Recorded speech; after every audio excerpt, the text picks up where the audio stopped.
Bonjour Pierre-Yves Bourdinzel. Bonjour. Vous êtes candidat La République En Marche pour le 18e arrondissement de Paris, arrondissement dont vous êtes déjà député centriste pour le parti Agir qui appartient à la majorité. Il y a une semaine après avoir fait cavalier seul, vous avez finalement rejoint le camp de Benjamin Griveaux. On va parler de tout ça dans un instant, mais d'abord un mot, la réforme des retraites en Conseil des ministres. C'est le bout du tunnel pour le gouvernement ou tout reste à faire? Je le souhaite parce qu'il faut une réforme pour notre pays, pour financer notre système des retraites et assurer l'égalité des citoyens devant la retraite. L'universalité, c'est bien, mais l'universalité, ce n'est pas l'uniformité. Et moi, je plaide depuis longtemps pour qu'on tienne compte à la fois de la pénibilité, mais aussi de l'autonomie d'un certain nombre de métiers. Et je pense notamment aux avocats. Et j'espère que dans le cadre de la discussion parlementaire, nous pourrons soutenir le gouvernement pour faire cette réforme, tout en tenant compte des demandes spécifiques, notamment pour des caisses qui sont bien gérées, donc comme celle des avocats. Des aménagements encore nécessaires. Oui, c'est le débat parlementaire qui permet de le faire, car le débat, c'est bien au Parlement qui se fait. Il y a eu beaucoup de concertation, il y a eu du dialogue, il faut qu'il continue ce dialogue social, j'y suis profondément attaché. Mais après 46 jours extrêmement difficiles de grève et de manifestation, je pense qu'il faut reprendre le chemin du débat et du dialogue. Alors, on parle des municipales à Paris, vous êtes maintenant avec Benjamin Griveaux.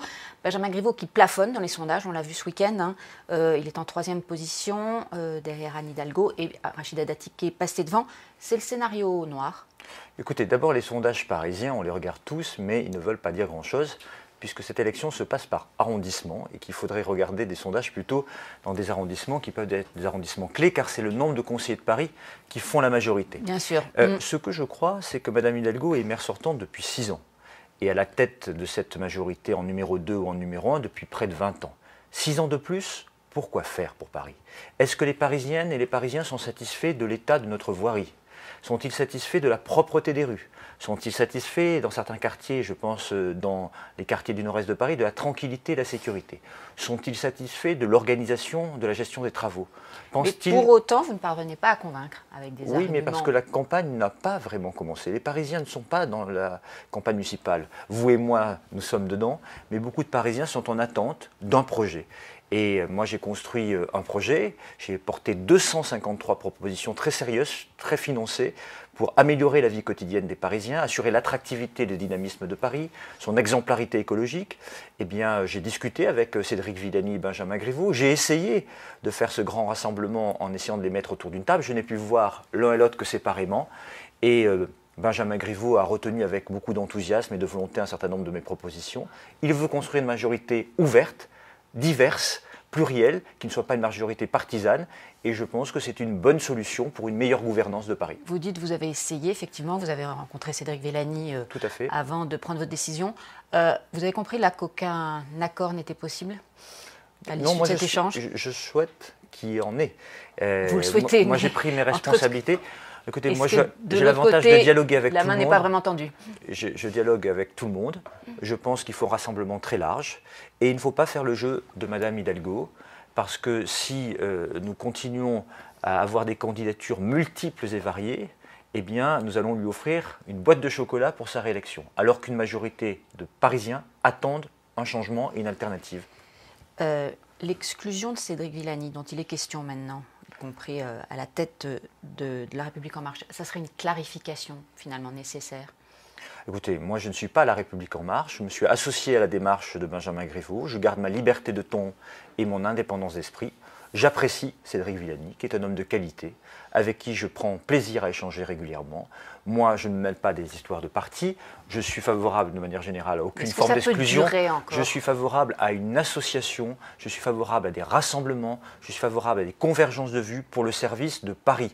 Le service de Paris, l'intérêt général doit primer. Il faut un rassemblement et il faut discuter, dialoguer. Moi, je suis pour l'addition des compétences, des talents et des énergies. Et au-delà de mon soutien à Benjamin Griveaux, au-delà de la main tendue nécessaire à Cédric Villani, je pense qu'il faut le faire de manière encore plus large à toutes celles et tous ceux qui peuvent se retrouver sur un projet. Ça serait contre-productif. Je ne suis pas République En Marche, donc je ne vais pas me mêler de leur mouvement, mais de manière générale, moi, je suis plutôt pour l'addition. Rachida Dati ne va-t-elle pas finalement apparaître comme le vote utile contre Anne Hidalgo? Écoutez, moi je crois que si on veut le changement à Paris, si on veut un bon projet alternatif à celui de Mme Hidalgo, il faut un rassemblement. Et donc, il faut être capable d'additionner. Et je crois que c'est dans cette force centrale que les choses peuvent se faire à Paris.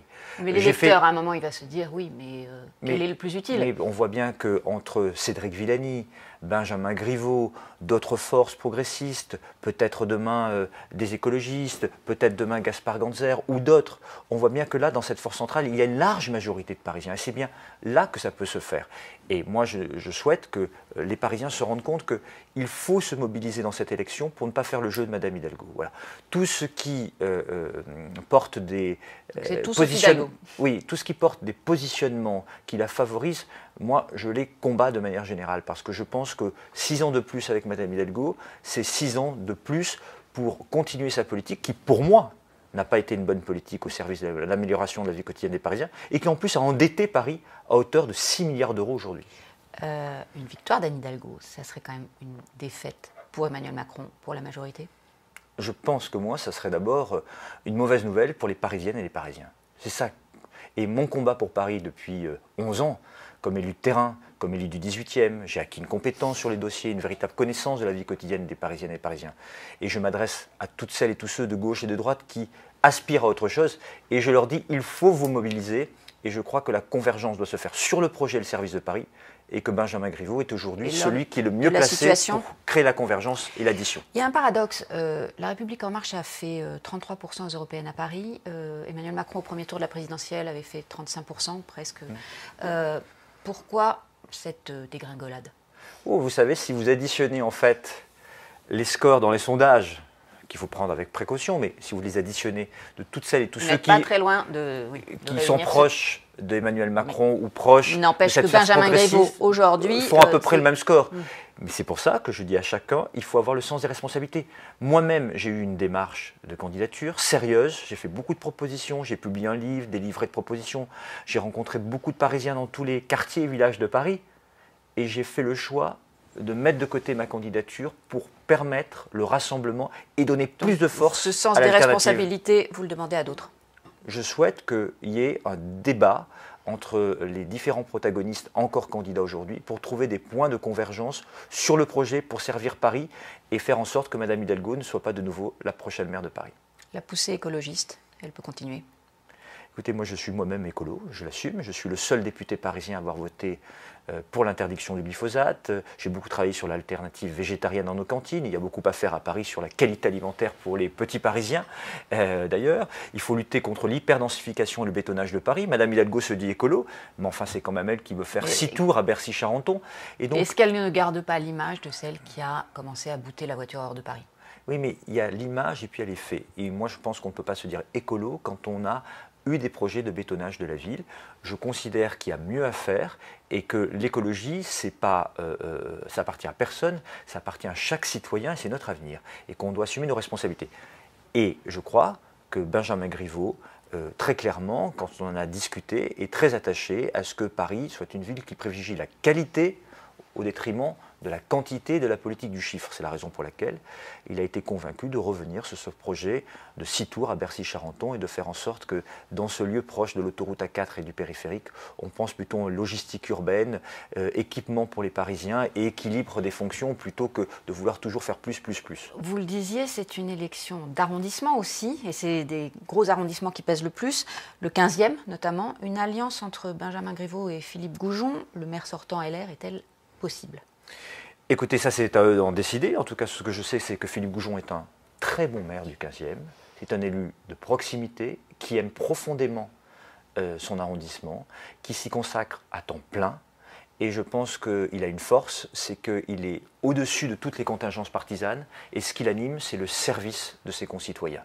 Eh bien, je pense que quand on a un bon maire, quand on a un élu de qualité comme Philippe Goujon, eh bien, je suis persuadé qu'on trouve toujours, à un moment donné, des points de rassemblement. Message lancé. Merci Pierre-Yves Bournazel.